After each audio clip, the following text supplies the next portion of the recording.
Today, we have the pleasure of having Dr. Michael Lidsky from Duke University with the Department of Surgical Oncology. And here, we're going to talk a little bit about the role of HAI pump. So, Mike, can you tell me a little bit about yourself and why you're so dedicated to making improvements in the care of our colorectal cancer patients? Well, first, Kathy, just wanted to thank you for the invitation to talk today. It's a pleasure to be here. I am a surgical oncologist and a medullary surgeon at Duke.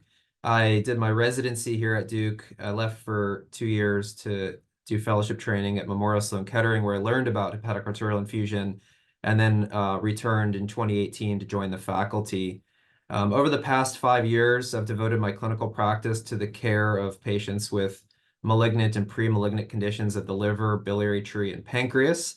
But the majority of my practice includes patients with metastatic colorectal cancer to the liver. I find that this particular patient population has tremendous courage, and I really enjoy taking care of them. I find this patient population very motivating and inspiring. And while outcomes have improved significantly over the past several decades, I think there's still tremendous opportunity for improvement. So, as one component of therapy that we offer here at Duke, I started and lead the hepatic arterial infusion program here. I started it just after joining faculty about 5 years ago. And together with our medical oncologists, we approach patients with this pattern of disease quite aggressively. You mentioned, the multidisciplinary approach. I think it's so important to emphasize that, how we all work together to improve the outcomes for our patients with medical oncology, radiation oncology, pathology, and obviously our surgical colleagues, as well as diagnostic imaging. But can you tell, for the audience that's not as familiar with the HAI or hepatic arterial infusion, exactly how does it work, and why is it specific to liver metastasis and colorectal cancer? I agree with you completely about the multidisciplinary approach. We accomplish more together than in any silo. HAI, which I think it's important to emphasize that it's now given with concurrent systemic therapy. It's not a replacement for it, it's an adjunct typically. And it can really be simplified as the physiologic and pharmacologic isolation of the liver. So we know that liver tumors derive their blood supply from the hepatic artery, while normal liver receives dual blood supply from that same artery, but also the portal vein. And HAI exploits this inherent physiology. And when we use FUDR, which is a 5-FU prodrug, it has the ideal properties of both a short half-life and a near complete hepatic extraction. We can deliver really high-dose chemotherapy directly to the tumors in the liver without additional systemic toxicity. In fact, the concentration of drug in the liver reaches up to 400 times that which can be achieved when we give it intravenously. So it's really a boost of treatment directed at the liver disease.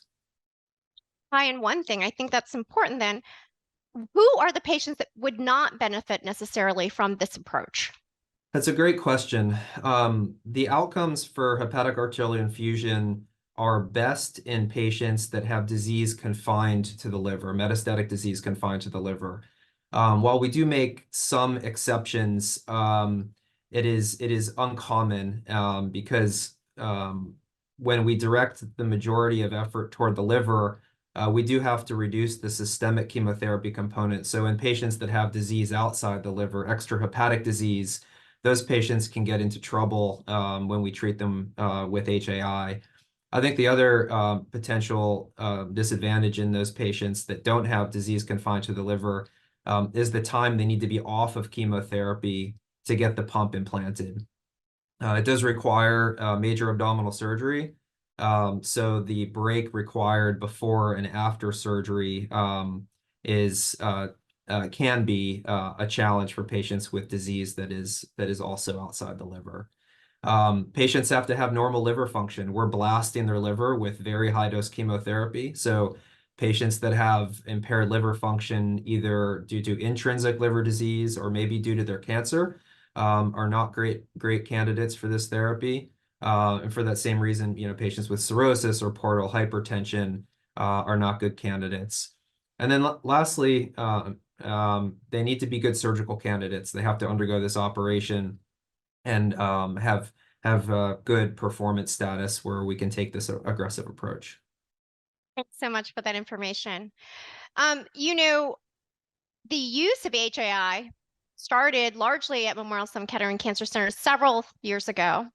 And then we've had lots of new therapeutic developments.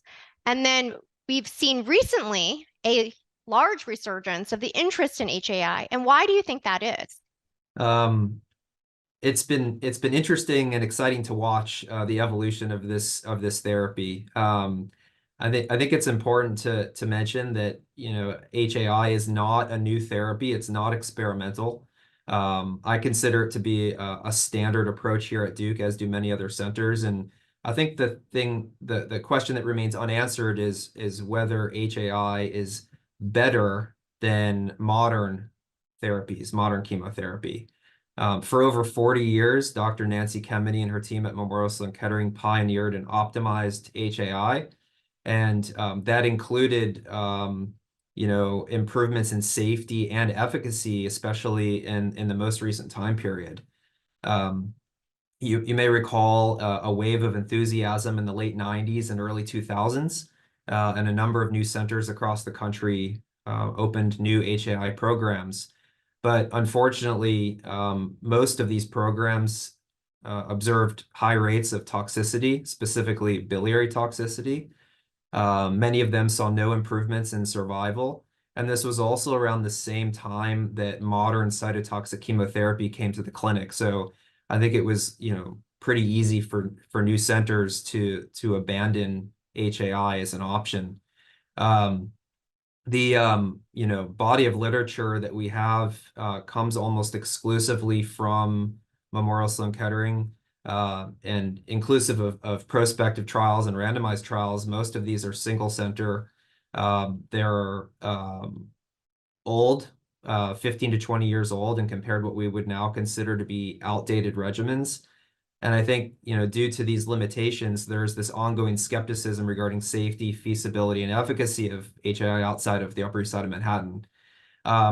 You're exactly right. In recent years, something has changed. A number of new centers have opened up in the last 5 to maybe 10 years. And most of these new programs are being led by people like myself, I would say, inspired graduates of Memorial Sloan Kettering or other centers who have used it effectively.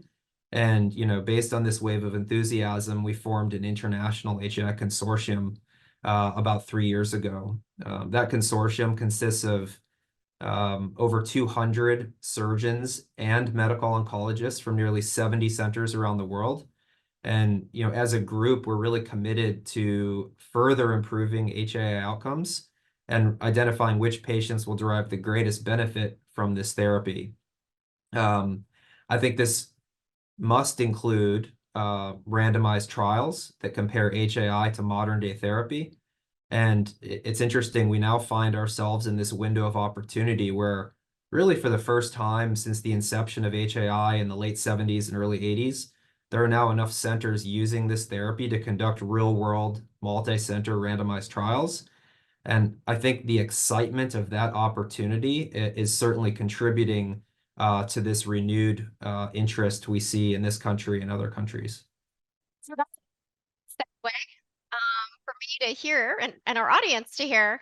Tell us about your new clinical trial incorporating HAI. Tell us about the clinical trial design and the eligibility, and how can we enroll patients to your trial. And I also have one of our surgical colleagues is one of Nancy Kemeny graduate as well, and he has opened up the HAI pump program at our institution as well. I have to admit, it's a very similar process. So she's done some amazing work.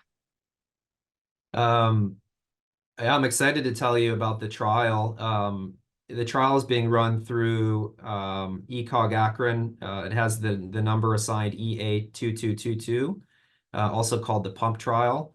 And it is a phase 3 randomized trial for patients with persistently unresectable, liver-confined metastatic colorectal cancer who have seen at least 3, but no more than 6 months of first-line chemotherapy. This is a bit of that sweet spot where patients who remain unresectable will oftentimes develop dose-limiting neurologic toxicity from their first-line treatment. And at that point, many would either de-escalate to maintenance chemotherapy or switch to second-line chemotherapy. So this is kind of that a good spot in their treatment to consider doing something different. We're also going to include patients who recur in the liver within 12 months of completing adjuvant therapy for earlier stage disease. These are the adjuvant failures where more chemotherapy wouldn't necessarily be required to be eligible. Patients are going to be randomized 2-to-1. They'll be stratified by RAS status and primary tumor sidedness to receive one of two standard of care options. So both arms include standard of care chemotherapy, and then one of the arms also includes hepatic arterial infusion. The primary endpoint for the study is overall survival, and we've powered this study and designed it to definitively answer the question of whether HAI improves survival for this patient population compared to modern-day chemotherapy. We also have a number of secondary endpoints. This includes progression-free survival, extrahepatic progression-free survival, hepatic progression-free survival, the rate of conversion from unresectable to resectable status, as well as toxicity. And then we're also going to include patient-reported outcomes. Very little is known about patient-reported outcomes. The only data come from a study published in 2006, which was simply a quality of life analysis. And that study compared HAI alone versus chemo alone, so not how it's used today. So the patient-reported outcomes we'll include in this are health-related quality of life measures, social determinants of health, and also the financial implications of receiving this therapy. Question. Cooperative group, what is the advantage of doing so through the NCI network? So this trial, to power it for overall survival, is going to require over 400 patients. Doing this at a single institution has its obvious limitations and would certainly draw the same critiques as many of the other prior trials. And also, it just wouldn't be feasible to get that many patients in a reasonable amount of time. The other thing is we need to demonstrate that this therapy can be done safely and can be done effectively outside of the institution who has pioneered it for so many decades. So to make this a multi-center trial requires a lot of infrastructure and financial support, and the cooperative group mechanism and the National Clinical Trials Network seemed like the most obvious solution to leverage all of the support that's already in place for large multi-center randomized trials.